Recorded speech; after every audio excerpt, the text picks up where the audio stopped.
Gentleman from Texas is recognized. I thank the chairman.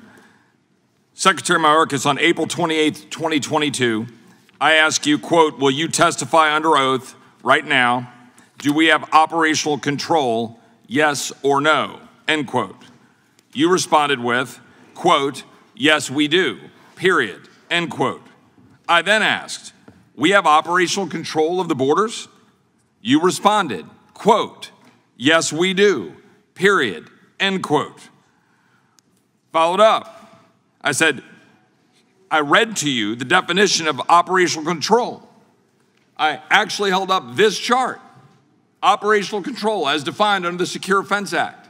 Put it up for plain reading, plain as day. I put up the second part of the same statute, which defines operational control.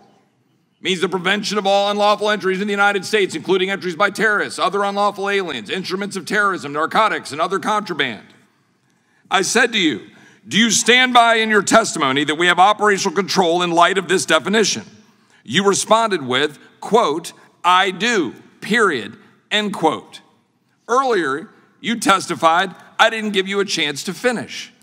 Yet you specifically, when asked and held up a statute defining exactly what operational control meant under the Secure Fence Act, you said, quote, I do. I believe that was purposeful. I believe you want the American people to believe we have operational control of the border when we very clearly do not. Less than a month later, in Homeland Security, you testified, quote, under that strict definition, this country has never had operational control. This year, House Homeland Security, then Border Patrol Chief Raul Ortiz testified before the Homeland Committee that DHS did not have operational control of the border, either by the statutory definition or not. Now that is an honest answer. In the Senate Judiciary Committee, shortly thereafter, you testified with respect to the definition of operational control, I do not use the definition that appears in the Secure Fence Act. And the Secure Fence Act provides statutorily that operational control is defined as preventing all unlawful entries in the United States, and by that definition, no administration has ever had operational control.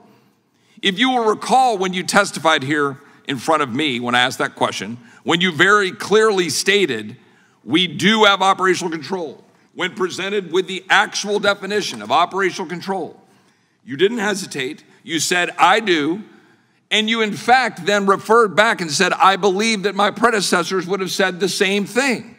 I asked Chad Wolf that question in this room, and Chad said, well, no, we didn't use that framing to say we have operational control. We're striving to achieve operational control, but you didn't do that. You looked straight at the American people, straight at me, straight at every person on this committee and said, we have operational control. Why? Congressman, 2 points. One, you did not let me complete my answer. Two. Hold on. Let's give me your second point. Go ahead. Thank you. Two, the Secure Fence Act defines operational control as not a single individual crosses the border. I'm aware. I read it, and I read it to you, and you read it, and in fact, you said, I do. You didn't hesitate. You didn't say, I do. I need to explain what I mean by I do. You said, I do, over and over again, and here's the problem with that. This is a pattern.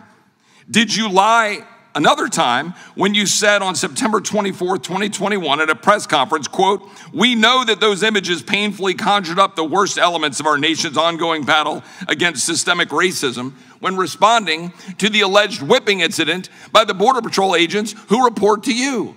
When in fact, on October 22nd, 2022, it was reported that 2.5 hours before that press conference, Marcia Espinoza, Assistant Secretary of DHS Public Affairs, emailed you and CC'd other DHS leadership, alerting you all that the photographer who took the images did not see any whipping occur, invalidating the initial claim. And it wasn't until May of this year that you corrected the record to say, well, let me just correct you right there because actually the investigation concluded the whipping did not occur.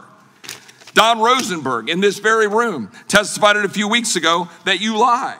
It is a perpetual pattern, and the fact is there are real people that are impacted by that. We have now had, since you testified, We have had something like 200 people a day dying from fentanyl deaths, which would amount to 90,000 people. I showed you before, when you were here, the lost voices of fentanyl, the hundreds, the thousands of Americans that continue to die, 90,000 since you came into this committee and lied to us saying we have operational control. I yield back. Gentleman yields back. Thank you. The First Amendment to the United States Constitution rests on the principle that no person or institution, including the government, has a monopoly on the truth, and that viewpoint-based suppression of speech by the government is dangerous and may even spell the death of a constitutional republic. Under the First Amendment, the government has no power to restrict expression because of its message, its ideas, its subject matter, or its content. As the Supreme Court has explained, if there is any fixed star in our constitutional constellation, it is that no official, high or petty, can prescribe what shall be orthodox in politics, nationalism, religion, or other matters of opinion. Labeling speech misinformation does not strip it of its First Amendment protection. That is so even if the speech is untrue, as some false statements are inevitable if there is to be an open and vigorous expression of views in public and private conversation. In refusing to carve out a First Amendment exception for false speech, the framers of our Constitution recognize the significant danger in making the government the ultimate arbiters of truth. And it is axiomatic, in the words of the Supreme Court, that the government may not induce, encourage, or promote private persons to accomplish what it constitutionally is forbidden to accomplish. Secretary Mayorkas, it was reported in May that the DHS, through the Targeted Violence and Terrorism Prevention Grant Program, is funding groups targeting conservatives and equating them to domestic terrorists. Originally intended to combat foreign terrorist organizations' operations in the U.S., it has become yet another government tool weaponized against citizens to violate First Amendment protection protected affiliations and speech. One grant to the University of Dayton for a program titled Prevents O hosted a seminar titled Extremism, Rhetoric, and Democratic Precarity. One of the speakers, a known Antifa member, as part of his presentation shared a pyramid of far-right radicalization, which likened the Republican Party to the Heritage Foundation, the American Conservative Union, Fox News, Breitbart News, the National Rifle Association, Prager University, Tea Party Patriots, the MAGA movement, and the pro-police Blue Lives Matter movement, and the Christian Broadcasting Network as the first steps on path leading to Nazism and militant neo-Nazism, among other appalling ideologies and groups. This presenter reportedly also taught tactics on how to pressure the removal of conservatives from platforms, and he's even quoted as saying, "A lot of things we are doing are illegal, and a lot of it involves breaking the law." Secretary Mayorkas, does the affiliation with conservative or Christian beliefs make someone a Nazi or a domestic terrorist? Of course not. Okay. Then if that's so, why is your agency targeting Americans who are Christians and conservatives?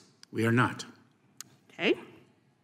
Secretary Mayorkas, when did you become aware that the University of Dayton was implementing your grant funding program to target conservatives and Christians? It is my understanding that it is not. When did you become, so you're not aware of that? No, it is my understanding that it is not. You're unaware of the information that has been produced, and have you ever seen the pyramid that it's up on the screen right now? I learned about the individual speaker's comments, with which I profoundly disagree.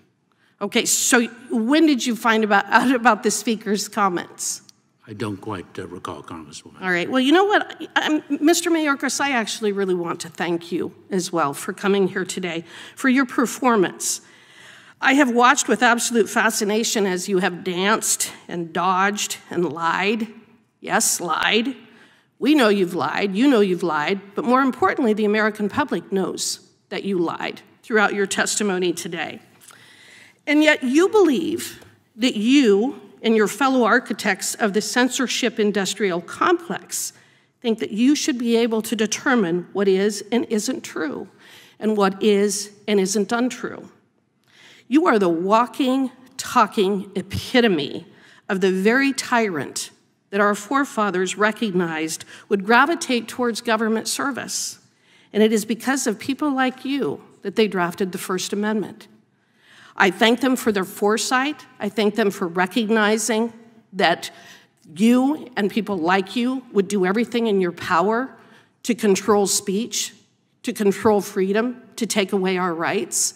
And they've written a document that isn't going to allow you to do that. Unfortunately, we still have courts and judges who recognize that you don't have the power that you are attempting to take, that you do not have the right to limit our freedom of speech, our freedom of association, our right to communicate. Thank God we have the First Amendment so that we can stop you from doing what you've been doing. With that, I yield back.